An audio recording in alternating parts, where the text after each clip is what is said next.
Hi, it's Dwyer, gamblersadvisory.com, dwyervip.com. Today is September the 21st, 2017.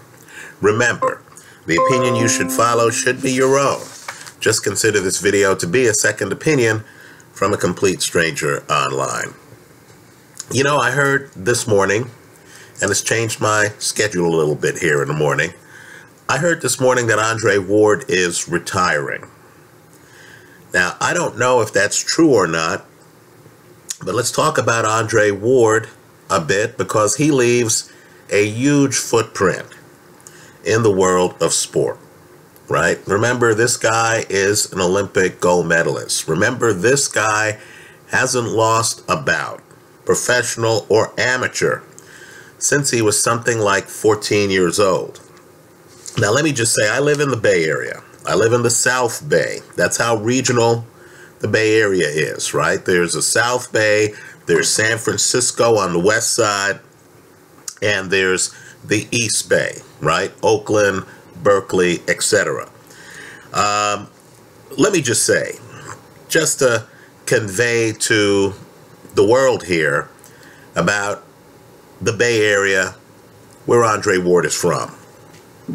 Understand that San Francisco is like Manhattan, if you know New York City, right? It has all the glitz, it has all the glamour, right? Out here, you know, people really view San Francisco as the crown jewel, right? You always see photos of the Golden Gate Bridge, right?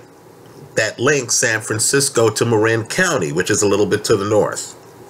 Now, Oakland, as this boy raised in Queens well knows, is like Brooklyn and Queens, right? A lot of proud, hard-working folks, right? But you're really viewed as, you know, the other side of the tracks, right? When people think of, you know, the cosmopolitan hub, they're thinking of San Francisco just like they're thinking of Manhattan.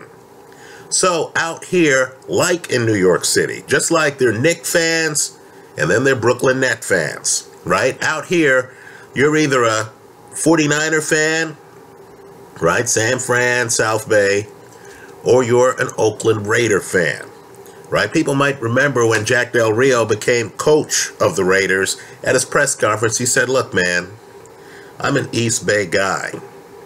Now understand, Andre Ward, despite the millions he has made in the sport of boxing, has always let it be known that he's an East Bay guy, right? You could give Andre Ward $1 billion, and Andre Ward will always be loyal to the East Bay, right? Understand, he really is, for many, the total role model, right? Some people wish they could fight like a fighter. I'm just telling you, in the Bay Area, people want to be Andre Ward. There's a difference, right? There's a difference. Now, in the ring, simply put, he's brilliant, right? The first time I saw Andre Ward, I was looking at him fight.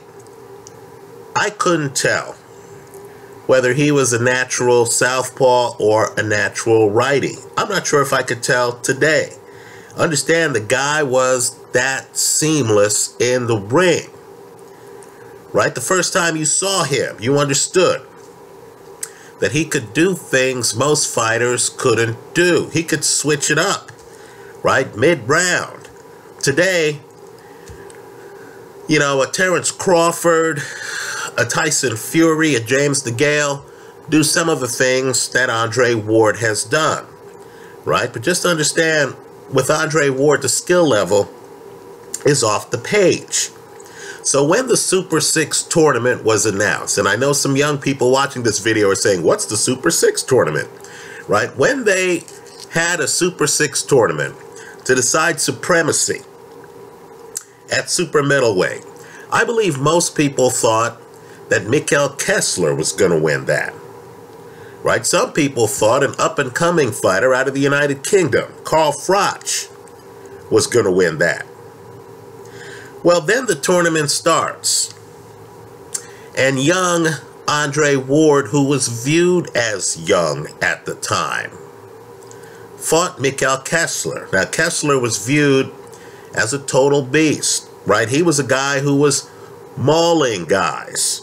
People thought that Joe Calzaghe fight was an aberration, right? Calzaghe uses hand speed and finesse to beat Mikhail Kessler. With Andre Ward, while he had hand speed and while he had finesse, there were more tools in the toolkit. So Andre Ward actually decides to come inside on Mikhail Kessler. This is as crazy, in my opinion, as Evander Holyfield deciding he's going to come inside on Mike Tyson. Guess what? It worked for both men, right? Kessler was completely frustrated inside, just like Tyson was with Evander Holyfield. Now, fortunately for Andre Ward, he was able to survive that fight with both of his ears intact. But let's just say, I know Kessler complained of headbutts. That's because Kessler was outthought and outplayed by a master strategist, right? As you watch the Ward fight, Kessler couldn't get into his A game. He's completely dominated. That fight is one of the great fights of our time. It's a coming out party, right? Kessler was the favorite in that fight. We forget that. It's a moment that comes along in boxing where you realize that the new guard has arrived. Well, Andre Ward later in the series would then fight Carl Froch. Now, Carl Froch has one of the better jabs in recent memory, right? Carl Froch really could bust you up with a jab, as Kessler himself found out in the early rounds of the rematch. But as you watch the Carl Froch Andre Ward fight, you're going to notice that Carl Froch's jab is missing in action.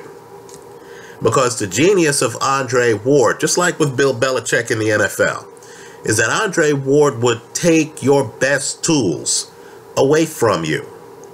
So you're looking at him against fighters, and you're thinking to yourself, man, why is Carl Froch having this bad of an off night?